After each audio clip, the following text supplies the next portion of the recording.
Muy bien, muy buenos días para todos y todas. Hoy vamos a tener nuestra reunión mensual de bioética a cargo de las residentes de primer año, Angie Lisette Sierra, Jessica Soleil García, y el residente también de primer año, Diego Fernando Oso. Ellos escogieron para esta ocasión un caso que nos plantea el desafío de la atención cuando hay diferencias en la cosmovisión. Por eso entonces vamos a abordar un diálogo intercultural en la atención de un niño indígena con una cardiopatía compleja.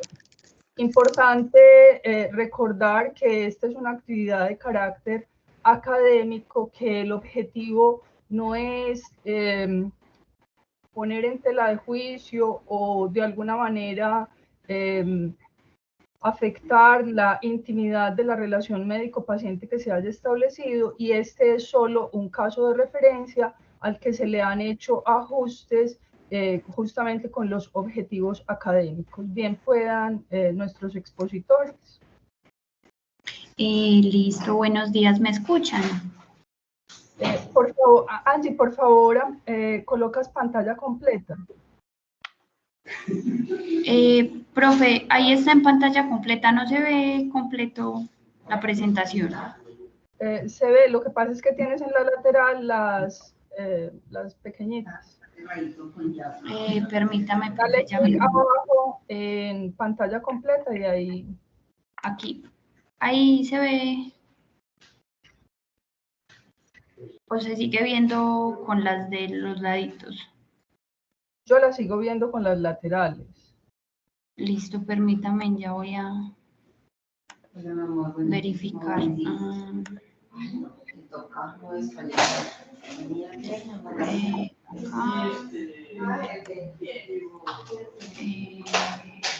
Compartir pantalla completa, compartir. Ahí ya se ve bien. Perfecto, bien puedas. Listo. En la barrita de abajo, clica en ocultar y ahí nos va a quedar perfecto. Eso, muchas gracias. Listo. Bueno, buenos días para todos y todas. Mi nombre es Jessica Soleil García. Como la profesora lo dijo, soy residente de primer año de pediatría de la Universidad de Antioquia, y el caso que elegimos para el día de hoy, entonces tiene como título Diálogo intercultural en la atención del niño indígena con cardiopatía compleja. Entonces, para iniciar, tenemos un niño masculino de 1 mes y 18 días, procedente de resguardo indígena ubicado en zona rural de Antioquia. Como antecedentes relevantes, entonces tenemos que es un niño nacido a término, sin controles prenatales, parto en casa, sin vacunación, y actualmente tiene una alimentación con lactancia materna exclusiva. El paciente entonces fue remitido por 8 días de dificultad respiratoria que aumentaba con la succión, asociada a tos húmeda y fiebre subjetiva. Dentro del examen físico entonces encontrábamos una frecuencia respiratoria de 48 con una frecuencia cardíaca de 142, y una temperatura de 36,8. Se le realizó un tamizaje cardiovascular, el cual, como podemos ver, no pasaba. Se encontraban en la parte respiratoria retracciones subcostales, taquipnea intermitente, y a la auscultación no había ningún agregado pulmonar. En la parte cardiovascular entonces encontramos un soplo sistólico grado 2 para esternal izquierdo, sin galope, con un llenado capilar adecuado, pulsos femorales filiformes, y desde la parte neurológica, renal y hematológica sin ninguna alteración. Al ingreso se le toman unos paraclínicos en los que encontramos una función renal preservada con una función hepática sin alteración, no hay elevación de los reactantes de fase aguda, tenemos un panel viral negativo, hemoparásitos negativos, y hemocultivos y urocultivos negativos también. Dentro de los exámenes complementarios tenemos unos rayos X de tórax en los que se encontraba una cardiomegalia y un ecocardiograma en los que se encontraba una válvula mitral en paracaídas con un ventrículo izquierdo hipoplásico, una aorta bivalva con hipoplasia y estenosis moderada de la válvula aórtica, adicionalmente con una coartación aórtica. Tenemos un angiotac que nos confirmaba el hallazgo del ecocardiograma, que era la parte de la coartación de aorta. Dentro de los diagnósticos que tenemos para este paciente, entonces inicialmente está una cardiopatía compleja en estudio, una hipertensión pulmonar del grupo 2 y un riesgo social dado porque es un paciente perteneciente a una comunidad indígena de un área rural con un parto en casa sin controles pre- o postnatales y que no está actualmente vacunado. Dentro del tratamiento que se le dio inicialmente fue hidroclorotiazida, 3.5 miligramos al día, oxígeno por cánula nasal y se solicitó una junta médica con el grupo de cirugía cardiovascular. Dentro del staff de cirugía cardiovascular, entonces lo que determinan es que es un paciente con una cardiopatía compleja que requiere un manejo quirúrgico, que este manejo quirúrgico requerirá una intervención inicial y posteriormente otros 2 procedimientos quirúrgicos para realizar la corrección de la coartación de aorta. Respecto a las opciones terapéuticas que el staff le propone a los padres, entonces los padres refieren que no aceptan la opción quirúrgica, dado que la Jaivana de la comunidad les anunció la muerte del paciente durante la cirugía y ellos prefieren no pasar por este proceso y volver a su tierra. Quisiera preguntarles a las personas que están asistiendo a este caso clínico, ¿qué conflictos éticos consideran que se presentan en este caso?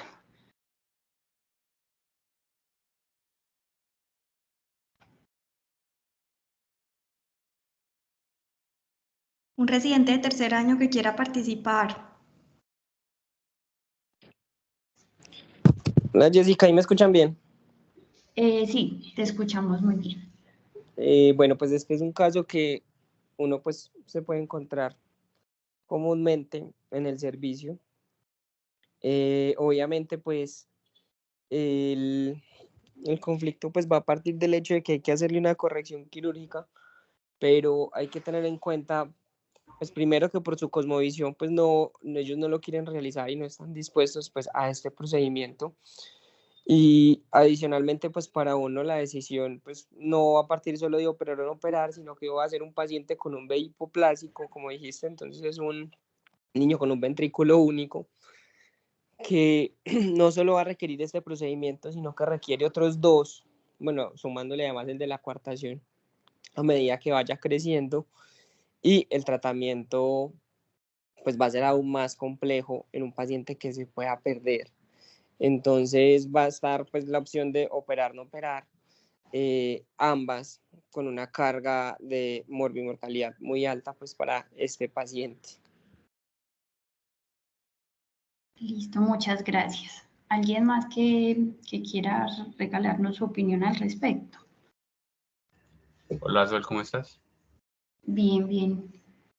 Sol, pues yo pienso que también se debería en tela de juicio discutir si de pronto la dignidad humana de ese paciente se está comprometiendo, ya que pues tocaría ver desde la cosmovisión de los padres y desde la cosmovisión del equipo médico, pues a qué corresponde la dignidad humana que tenemos que considerar para este paciente y cómo pues su vida, independientemente de la visión de uno de otro, debe ser pues puesta vista desde el punto de vista más digno posible, sin afectar su bienestar y también pues tener cuidado de que las posibles intervenciones a las que se ha sometido nuestro paciente pues no comprometan pues su integridad y puedan verse afectadas por de pronto alguna práctica por el principio de no maleficencia. Muchas gracias. Bueno, entonces, para dar continuidad al caso, entonces, el problema que nosotros identificamos fue la discrepancia entre la propuesta del staff de cardiología y el deseo de la familia basado en su cosmovisión. Entonces, para abordar el tema, vamos a mirar los principios bioéticos que se ven afectados en este caso en particular. Entonces, de manera general, tenemos que es un menor con cardiopatía congénita con opción quirúrgica, que los padres... los principios que vemos afectados principalmente es el respeto a la dignidad humana y derechos humanos, respeto a la diversidad cultural y pluralismo, beneficios y efectos nocivos, autonomía y responsabilidad individual y personas carentes de dar la capacidad de consentimiento. A este respecto vamos a tocar los que son más relevantes para no hacer muy extensa la exposición. Entonces, inicialmente tenemos el principio de dignidad humana, como bien lo mencionaba el compañero. Tenemos que la dignidad humana es un valor inherente al ser humano y que todos los seres humanos tenemos la misma dignidad independientemente de nuestro sexo, edad, condición sociocultural o etnia. Y que siempre los intereses y bienestar del individuo deben ser prioritarios respecto al interés exclusivo de la sociedad o de la comunidad a la que el paciente pertenezca. Dentro del principio de beneficios y efectos nocivos, entonces tenemos que tener presente que para nosotros lo principal como prestadores del servicio de salud es tener presente no hacer daño.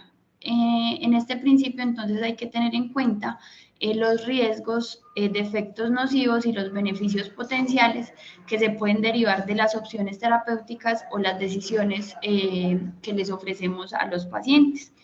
Tenemos que tener presente que el paciente tiene derecho a rechazar un tratamiento, sin embargo, no puede exigir cualquier tratamiento, teniendo en cuenta que hay tratamientos que no son idóneos para ciertas condiciones. Respecto a la diversidad cultural y el pluralismo, entonces acá tenemos que la cultura debe ser considerada como el conjunto de los rasgos distintivos espirituales, materiales, intelectuales y afectivos que caracterizan a una sociedad o a un grupo social y que abarcan, además de las artes y las letras, los modos de vida de manera de vivir juntos, los sistemas de valores, las tradiciones y las creencias. Acá en este punto es muy importante tener presente que se debe respetar la diversidad cultural, sin embargo, como respetar esta diversidad no puede llevar a vulnerar la dignidad humana ni tampoco los derechos humanos o las libertades fundamentales.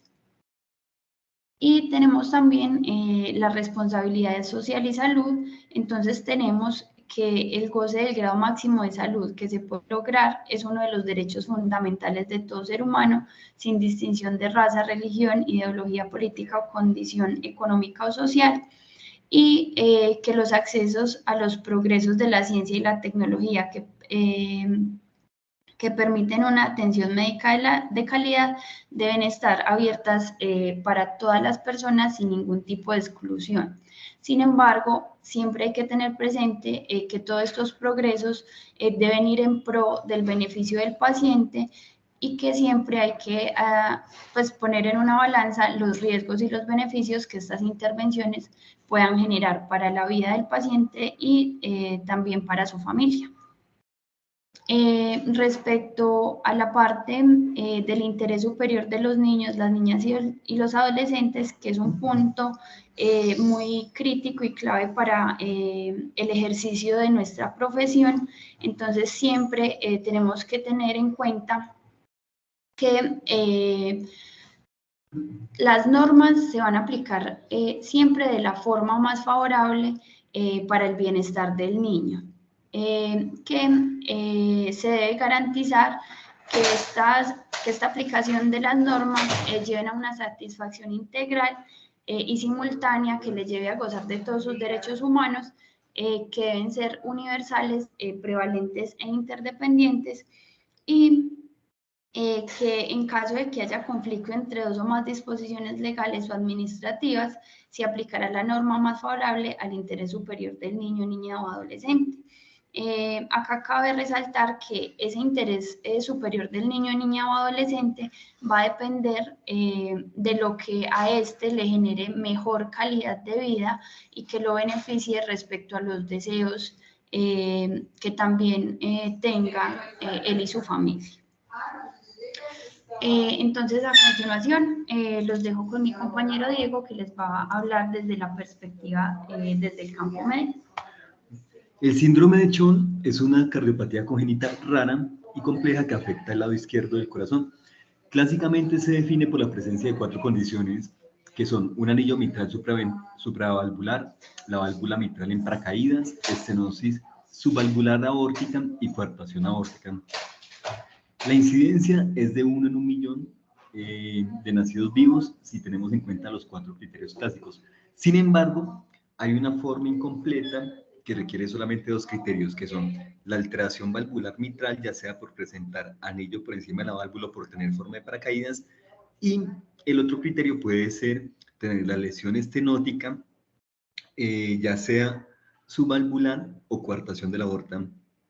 Entonces, con esta definición más flexible, la incidencia es de 1 en 10.000 recién nacidos vivos, y con esta definición incompleta es que hay la mayor cantidad de evidencia disponible. En el caso de nuestro paciente, él cumple 3 de las 4 características clásicas. Debo decir que no existen muchas publicaciones disponibles de datos epidemiológicos nacionales ni latinoamericanos, pero se cree que la incidencia es la misma, la reportada en la literatura que les acabé de mencionar. Es muy importante también resaltar que nuestro paciente presenta hipoplasia del tracto de salida del ventrículo izquierdo, que no hace parte del síndrome de Chon clásico, y además que nuestro paciente pues presenta ya signos ecocardiográficos indirectos de hipertensión pulmonar. Bueno, la presentación clínica de síndrome de Chon es de falla cardíaca. Puede haber disnea por edema pulmonar, falla en el crecimiento y disminución de pulsos periféricos, hipoperfusión, un gradiente de presión sistólica entre el hemicuerpo superior e inferior, disminución de los pulsos femorales, hipertensión arterial sistémica, lesión renal aguda, entre otras manifestaciones de bajo gasto cardíaco. El ecocardiograma es entonces el examen más importante para hacer el diagnóstico, ya que puede evidenciar tanto las lesiones obstructivas como las malformaciones valvulares.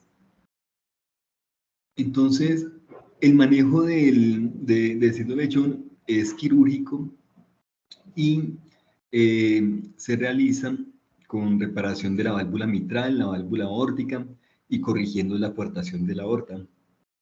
En pacientes, se han hecho estudios en pacientes que se han intervenido con un seguimiento a 20 y 40 años, encontrando la sobrevida aproximada entre 90 y 70% respectivamente. Estos estudios pues, son realizados en países desarrollados, y la mayor parte de la población son pacientes que tienen síndrome de Chon incompleto, es decir, pues con una gravedad anatómica menor a la presentada aquí en este caso expuesto. Bueno, finalmente pues nuestro paciente tiene síndrome de corazón izquierdo hipoplásico. Este es un espectro de condiciones de la cavidad ventricular izquierda en la cual esta no se desarrolla adecuadamente. Por tanto, el corazón tiene limitación para llenarse de sangre y bombearle al resto del cuerpo. Esta alteración ocurre aproximadamente en 1 de cada 5.000 nacidos vivos, y la mortalidad es de 25 a 40% tan solo en el periodo neonatal. Sin tratamiento quirúrgico, se desarrolla falla cardíaca, hipertensión pulmonar, y está documentado que si no se maneja quirúrgicamente, pues es fatal. Dada que esta condición es la más grave que presenta el paciente, entonces la Junta Cardiovascular propone que sea la primera en tratarse con el procedimiento de Damus-Key-Stenzel, que consiste en anastomosar o unir la arteria pulmonar con la aorta para aumentar el flujo sistémico. Entonces, como se desvía el flujo de la circulación pulmonar, se debe crear una derivación arterial sistémico-pulmonar. Así la sangre llega a oxigenarse a los pulmones, retorna al corazón por la aurícula izquierda y se mezcla pasando a través de una comunicación intraauricular que se crea durante el procedimiento.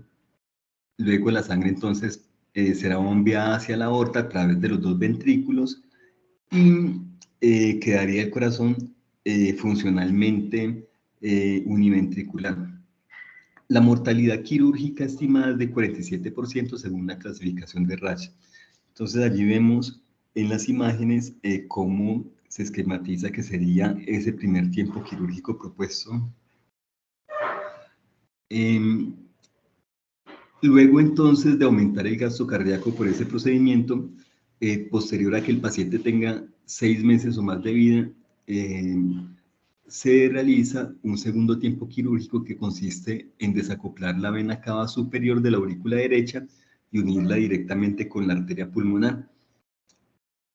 Y posiblemente una tercera cirugía similar a lo que acabo de mencionar, pero aplicado para la vena cava inferior. Entonces estas son las cirugías llamadas cirugía de Glenn y cirugía de Fontan. El objetivo de estas segunda y tercera cirugía es que la sangre venosa sistémica llegue directamente a la arteria pulmonar, saltándose el paso por las cavidades cardíacas derechas. Y por último, se requeriría la reparación de la coartación de la aorta, que consiste ya sea en dilatarla o reconstruir el segmento estenosado, como se ve aquí en la gráfica que está situada más hacia la derecha de la pantalla. Bueno, entonces, el tratamiento propuesto es básicamente como se ve en la imagen de la derecha, allí pues contando la primera, la segunda y la tercera cirugía, sin estar allí esquematizada la cirugía de reparación de la coartación de la aorta. Bueno, además del riesgo quirúrgico intrínseco del tipo de procedimiento, hay factores de riesgo que se asocian a mayor mortalidad. Estos son un mayor número de intervenciones, la gravedad de la hipoplasia cardíaca, la gravedad de las valvulopatías, que el procedimiento sea hecho durante el periodo neonatal, que el paciente tenga válvula aorta bicúspide y válvula mitral en paracaídas, excepto que el paciente no se encuentra en el periodo neonatal, cumple los demás criterios los demás factores de riesgo para mortalidad quirúrgica. Además, pues también hay complicaciones inherentes a cada procedimiento. Este puede incluir infecciones mediastinales, endocárdicas, falla cardíaca incluyendo choque y falla respiratoria, disfunción multiorgánica, hipertensión pulmonar, lesiones vasculares, bloqueos cardíacos, lesiones del tabique interventricular, quilotórax, entre otras. Bueno, por otro lado, en caso de no realizar tratamiento quirúrgico, digamos que no hay una evidencia clara que evalúe la sobrevida del síndrome como tal, ni de la asociación que tiene el paciente entre este síndrome y las otras condiciones. Pero podemos hacernos una idea al revisar los datos de las cardiopatías que componen el síndrome pues, de manera independiente. Entonces, para el caso de la estenosis aórtica moderada, sin tratamiento, la mortalidad a los 5 años alcanza 56%. En cuanto a la válvula mitral en paracaídas, la mortalidad al primer año se estima en 12%. La coartación de aorta sin tratamiento tiene una mortalidad cercana al 45% a los 10 años de edad. Usualmente pues evoluciona hipertensión arterial y falla renal, y la muerte se presenta principalmente por progresión e insuficiencia cardíaca. Y finalmente, para terminar de abordar las condiciones del paciente, la hipertensión pulmonar del grupo 2 tiene una mortalidad de entre 15 y 23% a 5 años. En esta condición, el manejo quirúrgico se hace sobre la cardiopatía que está causando la hipertensión pulmonar. Esta diapositiva, entonces, sintetiza la información que acabamos de compartir. A la izquierda, entonces, vemos cuál es la mortalidad quirúrgica para cada procedimiento. En la cirugía 1, estimada en 47%, en el periodo entre las cirugías 1 y 2, entre 10 y 15%, y para las cirugías 2, 3 y 4, se estima en 20%. También debemos contemplar que el paciente tiene factores de riesgo que elevan la mortalidad. El hecho de requerir varias cirugías, tener hipoplasia ventricular, la hipertensión pulmonar y las alteraciones morfológicas de las válvulas. Y que además del riesgo de muerte hay potenciales complicaciones de aumento de la morbilidad. La sobrevida a 10 años para el síndrome de Chon, entonces está entre 68 y 89% posterior a la intervención. Pero posterior a la intervención exitosa de la hipoplasia ventricular izquierda. Y a 40 años se estima de 70% para el síndrome de Chon. Es importante mencionar que estos datos son extraídos de estudios realizados en países desarrollados. La mayoría de estos estudios contemplan el síndrome de Chon incompleto y no se asocian a la hipoplasia ventricular junto con el síndrome de Chon, ni de la hipoplasia ventricular con el síndrome de Chon junto con la hipertensión pulmonar. Entonces, es posible que la sobrevida sea más baja si consideramos las tres condiciones en conjunto. Por otro lado, como vemos a la derecha, en caso de no realizar tratamiento quirúrgico, la mortalidad es muy elevada, posiblemente de 100%, especialmente por la asociación con la hipoplasia del tracto de salida del ventrículo izquierdo. Menos de la mitad de los niños con estenosis aórtica moderada sin tratamiento logran cumplir los 5 años y cerca de la mitad de los pacientes con coartación de aorta sin tratamiento fallecen antes de los 10 años.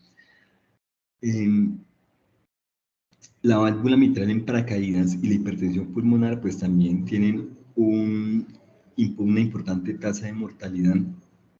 Entonces, la idea es que damos estos datos de manera individual porque pues no hay estudios que nos evalúen todo el conjunto, pero pues nos da más o menos una aproximación de cuál sería el panorama en caso de optar por un manejo quirúrgico o en caso por optar por un manejo más conservador.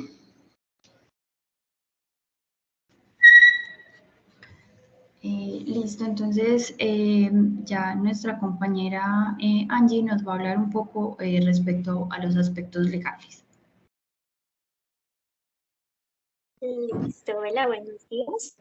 Entonces, con respecto a los aspectos legales, pues de este caso tenemos en primer lugar la ley 1098 de 2006, que es el Código de Infancia y Adolescencia. En primer lugar, pues nos define a esta población, siendo pues la infancia, los niños entre 0 y 12 años y la adolescencia de los 12 a los 18 como sujetos titulares de derechos. Y nos especifica, en el caso de los pueblos indígenas, la capacidad para el ejercicio de los derechos que va a regirse por sus propios sistemas normativos, teniendo en cuenta siempre que sus propios sistemas no pueden estar por encima de lo escrito en la Constitución política. Tenemos también el artículo 10 que nos habla acerca de la corresponsabilidad. Y pues se define como la concurrencia entre los actores y las acciones que conducen a garantizar el ejercicio de los derechos de los niños, niñas y los adolescentes. Y pues en este caso, como actores para hacer cumplir este artículo, tenemos la familia, que pues va a incluir todas las responsabilidades paternales que se tienen con los niños, niñas y adolescentes. En general, la sociedad, que siempre debe velar porque se dé cumplimiento de todos los derechos, siempre buscando el beneficio superior del niño. Y en general el Estado, que pues junto con lo que incluye toda la parte del sistema de salud, pues deben asegurar que todos estos derechos se cumplan y garantizar la mejor calidad de vida para esta población. Por otro lado, pues tenemos los derechos de las comunidades indígenas específicamente, y en estos tenemos pues los artículos de la Constitución política en los cuales se menciona que pues el Estado reconoce y protege la diversidad étnica y cultural de la nación colombiana, y es una obligación pues proteger estas riquezas culturales y naturales de la nación. Adicionalmente, pues tenemos que la Constitución política garantiza la libertad de cultos, especificando que toda persona tiene derecho a profesar libremente su religión y a difundirla de forma individual y colectiva, siendo todas estas iguales ante la ley. Tenemos también en el artículo 246 que se especifica que las autoridades de los pueblos indígenas podrán ejercer funciones jurisdiccionales dentro de su ámbito territorial, de conformidad con sus propias normas, como lo mencionábamos anteriormente, siempre que se tenga presente que estos no pueden ser contrarios a la Constitución. Y tenemos también en la Ley 21 de 1991 que es la Declaración de las Naciones Unidas sobre los Derechos de los Pueblos Indígenas. Tenemos específicamente en el artículo 24 que se menciona los pueblos indígenas tienen derecho a sus propias medicinas tradicionales y a mantener sus prácticas de salud, incluida la conservación de sus plantas medicinales, animales y minerales de interés vital. Sin embargo, pues también se menciona que las personas de esta comunidad indígena igual tienen el mismo derecho a acceder pues a los servicios de salud que sean diferentes pues a su medicina tradicional. Y pues tienen, así como todos, el derecho a disfrutar del nivel más alto posible de salud física y mental, y el Estado tiene la responsabilidad de asegurar pues estos derechos. No se escucha, Angie. No, es que está esperando que pasara la diapositiva. Bueno, con respecto a los actores involucrados en este caso específicamente, en primer lugar vamos a tener pues al paciente y a su familia, teniendo en cuenta pues que el paciente es un menor de edad, por lo cual está bajo esta protección que le brinda su familia, que está encargada de forma directa pues de su bienestar. Y adicionalmente pues debemos tener en cuenta que en este caso el paciente y su familia hacen parte de una de las comunidades especiales que, como lo mencionábamos, pues ellos también están, digamos, en la capacidad de formar o pues de establecer sus propias normas para el seguimiento de la comunidad. La otra parte de los actores involucrados, entonces tenemos al personal asistencial, que va a ser el equipo interdisciplinario encargado de brindar una atención integral al paciente y a su familia. Y pues en esta parte, digamos, como regidos bajo lo que es la comunidad científica. Y finalmente, el Estado, que es el encargado de formular, adoptar y coordinar la ejecución y evaluar estrategias de promoción de la salud, calidad de vida y prevención de enfermedades, también pues basados en todo lo que incluye la vigilancia de salud pública. Entonces, finalmente, pues teniendo en cuenta todos los ámbitos que ya mencionamos, la parte legal, la parte médica, con respecto a las situaciones que se comentaron en el caso de este paciente, pues se definió únicamente un curso de acción en el cual, pues, digamos, se compone inicialmente, pues, de esa evaluación médica exhaustiva del paciente, donde se definió, pues, realmente qué era lo que componía toda su patología y, pues, como lo mencionó Diego, digamos, todas las cosas que incluye cada una de esas malformaciones cardíacas que presenta. Se ponderan, pues, los riesgos y beneficios, teniendo en cuenta que no únicamente está el riesgo de las cirugías, sino que también se debe incluir el proceso de hospitalización, los cuidados que va a requerir ese paciente, pues todo su contexto social, cómo se van a poder brindar esos cuidados, su seguimiento, todo el manejo que va a requerir, las estancias prolongadas en hospitalización.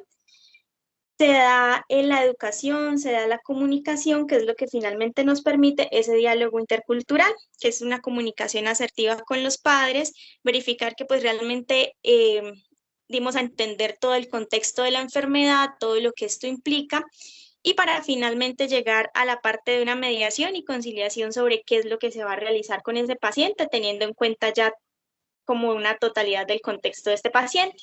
Entonces, pues aquí queríamos destacar como parte de su cosmovisión, para los pueblos indígenas, la muerte tiene su propia vida, la muerte es sagrada, es un lugar de encuentro, es un espacio para recordar y vivenciar la cultura alrededor de la persona que está en tránsito, en viaje a otros mundos espirituales.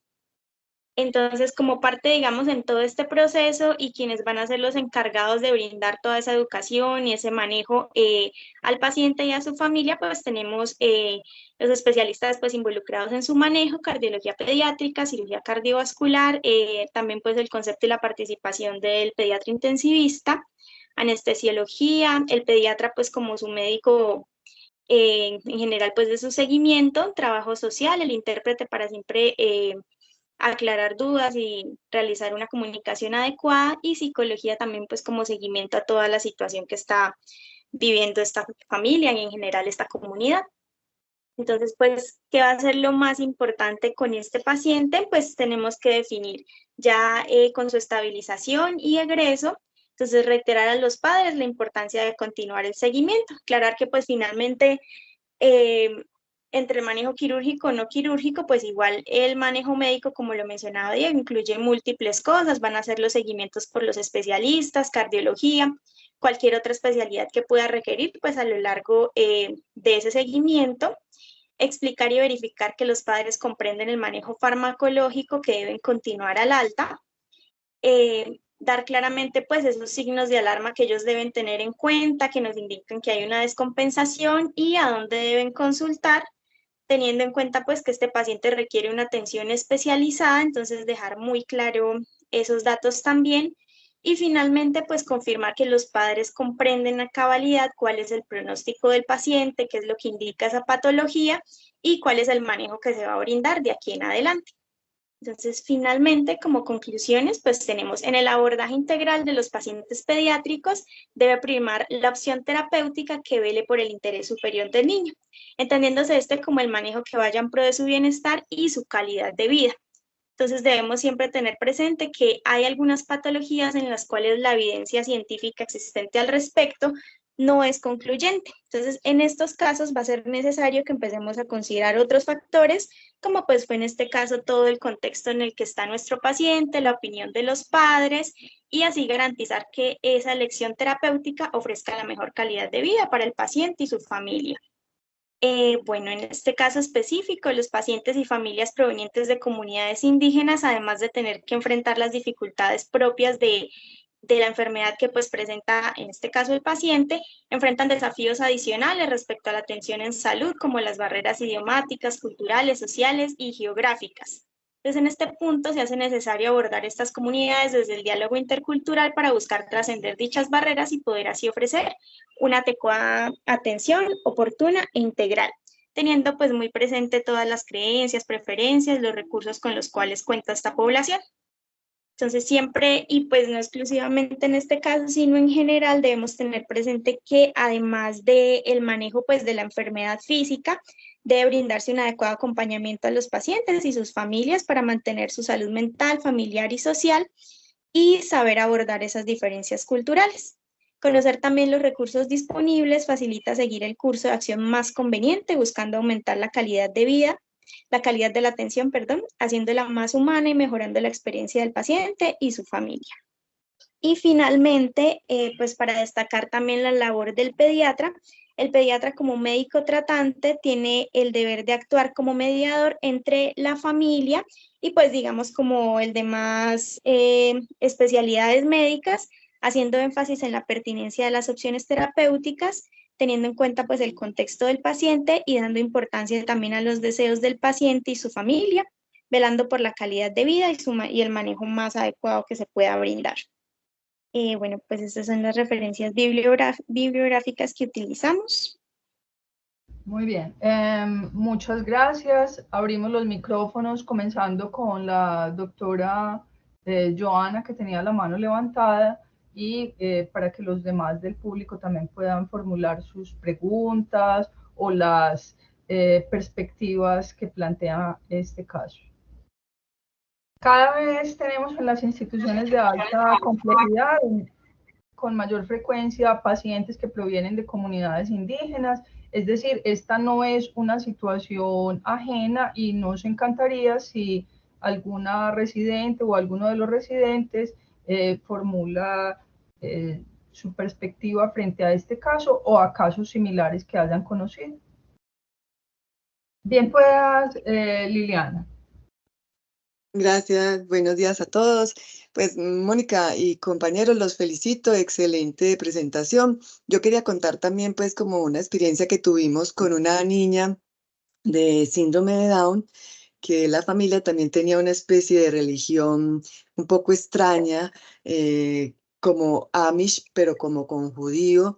Entonces era muy difícil porque es también esa dificultad, ya que no querían vacunar a la niña por las creencias religiosas y muchas cosas. Entonces no es fácil, no es fácil nosotros como médicos entender esa otra cultura, esa otra religión que a veces pone en riesgo la vida del paciente. Hicieron un abordaje excelente al mostrarnos que hay unas leyes, pero que también hay una cultura que nos obliga a respetar esa otra cultura. Es difícil aceptar porque nosotros también, nosotros hicimos un juramento hipocrático de no hacer daño, ¿cierto? Pero que también de cuidar al otro.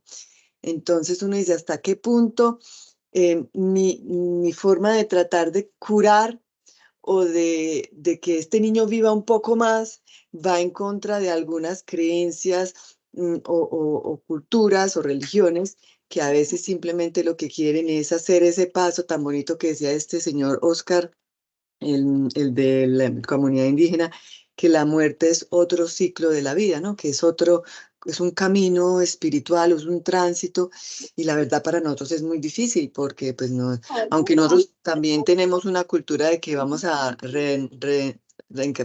a salir y Dios nos va a despertar a todos cuando sea, pero no es tan fácil. Quería agradecer, pues esto me trajo otra vez ese caso clínico que al final nosotros vimos impotente como también la niña moría, porque la niña murió, la niña con síndrome de Down, y son situaciones que uno muchas veces se siente como con frustración ante todo este tipo de cosas, que hay veces la ley dice una cosa y la ética o nuestra bioética dice otra cosa. De todos modos, muchas gracias. Quería contar esa experiencia, que también es una experiencia muy difícil, porque no es fácil aceptar la religiosidad, la cultura de otras personas. Gracias. Muchas gracias, profe. No sé si algún otro de los residentes o de las residentes tiene algún comentario. Bien puedas, Lina. Hola, profe, buenos días, ¿se escucha? Fuerte y claro. Bueno, profe, a mí me pareció muy interesante realmente el caso. Me parece que son casos muy complejos, no solamente pues, sino en general cuando nos enfrentamos pues, como a pacientes indígenas con cardiopatías complejas, sean únicas o sea pues en el contexto de un síndrome asociado, y porque hemos visto varias veces pues como, o bueno, al menos tenido la oportunidad de tener otros casos en hospitalización donde si bien se le explica como a la familia o a la mamá en este caso, que es la que está pendiente, pues como todos los pros y los contras, todo lo que se debe hacer, a veces sí se acepta, se hace como tal la intervención quirúrgica, pero lo que se ve es que en hospitalización por diferentes complicaciones que se tienen, esos niños finalmente pues son abandonados, bien sea o porque no los aceptan en la comunidad o porque realmente requieren, digamos, cuidados pues muy exigentes, donde la familia pues no tiene los recursos para poderlos seguir trayendo a los controles, pues como seguir brindándole todos los cuidados que necesitan, y por eso pues también son abandonados. Entonces me parece que, y terminan pues como bajo custodia de ICBF. Entonces me parece muy complejo, y si pues tener la oportunidad de poder pues como compartir estos casos acá en la reunión de bioética y tener en cuenta pues como toda esa cosmovisión y como todas esas diferencias culturales, también ayuda a tomar decisiones, no solamente pues por prolongar la vida del niño, sino pues como también ver a largo plazo pues qué cosas van a ser realmente pues como las mejores en pro de ese niño. Entonces sí es importante como tener en cuenta toda esa diversidad cultural, cuál va a ser pues como la oportunidad que va a tener ese niño también de recibir más cuidados, o pues los cuidados pertinentes y el acompañamiento pertinente después de los procedimientos que se deban realizar. Y pues como son casos realmente muy complejos, y sí es importante pues como hacer la discusión y ver en últimas pues qué es lo que se va a realizar. Muchas gracias, Lina. Ahora vamos con Martín Camilo y luego con María Alejandra. Hola, buenos días. Voy a hablar desde este usuario porque mi celular el micrófono está como malito. Yo trabajé en Urabá durante 4 años aproximadamente en consulta externa, y en este caso también quería resaltar el papel de Jaiba en el proceso de salud y enfermedad de esas poblaciones. Uno muchas veces lo sataniza a esas figuras porque cuando llegan a nuestras instituciones ya están complicaditos, ya llevan varios días de tratamientos que han sido inefectivos, y uno empieza como con ese, pues a pensar mal de la familia, de lo que pasó. pero entendiendo el contexto de ellos, entendiendo que la salud de la familia o de los niños es asumida principalmente por la madre, y que lastimosamente la madre, esa figura femenina, está subyugada en este tipo de poblaciones, muchos casos, no siempre, pero específicamente en la población con la que yo trabajaba, pues sí identifiqué esto. Entonces, permite también como sensibilizar y entender qué pasó para que ese paciente se deteriorara tanto y no responsabilizar completamente a esos cuidadores. Cuando trabajaba en el apartado, algo que se intentaba implementar para también hacer partícipe a las comunidades y para pues, intentar permeabilizar o sensibilizar era incluir a esos jaivas en la liga de los usuarios, de las IPS, de las APBs, para que ellos supieran cómo se trabajaba y supieran las rutas y supieran cuándo decir, bueno, eso definitivamente no es para mí, es mejor que lo derivemos. Y poco a poco se fue haciendo eso, se fue sensibilizando, y ya era más fácil que esas mujeres consultaran con sus hijos a los servicios sin que estuvieran tan deteriorados. Entonces, es entender la cosmovisión de ellos, como nos decía la doctora Liliana, y trabajar en pro a que pues, puedan consultar más prontamente y evitar esas complicaciones. Gracias. Hola, muy buenos días para todos y gracias pues a los compañeros que nos traen este caso pues tan interesante y tan retador.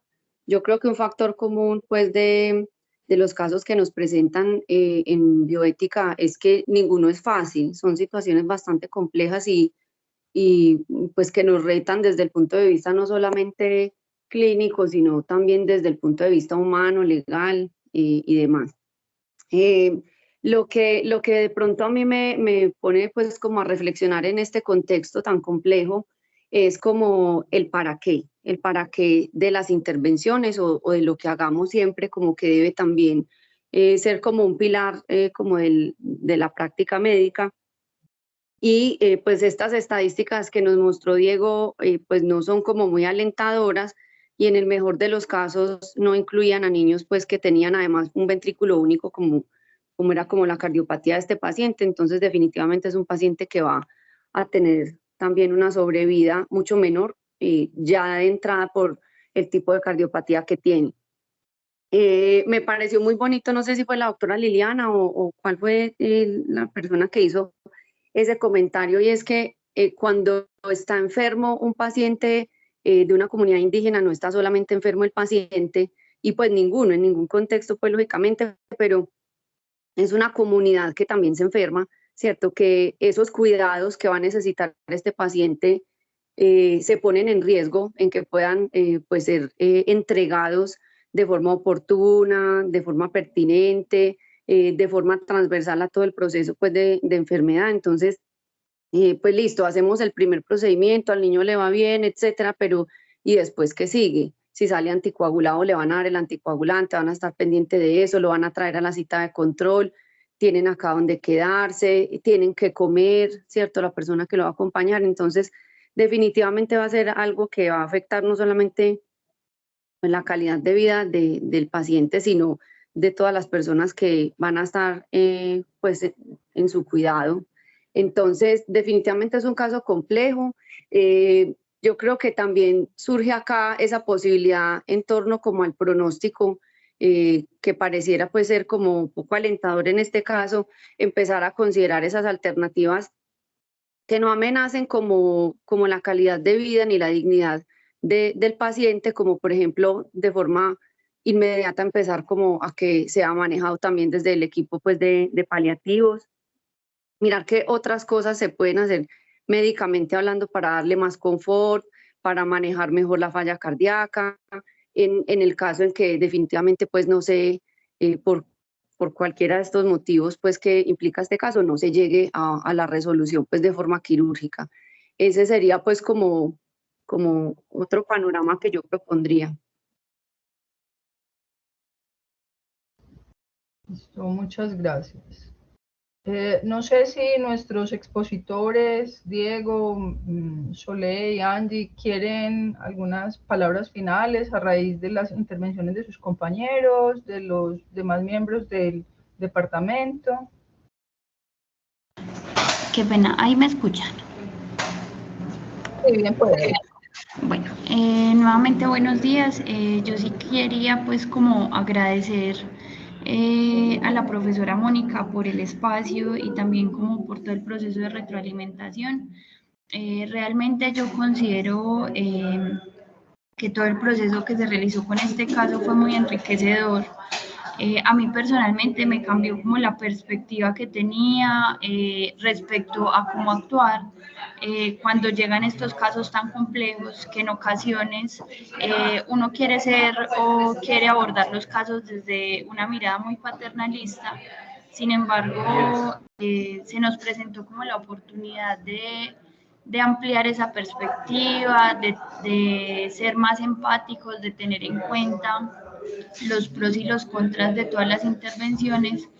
Y yo creo que como profesional este ejercicio me sirvió muchísimo y espero que también a mis compañeros les haya aportado algo como para el futuro cuando vayamos a estar como ya en esa posición de ser los pediatras que aconsejamos, que acompañamos a los pacientes y a sus familias. Muchas gracias.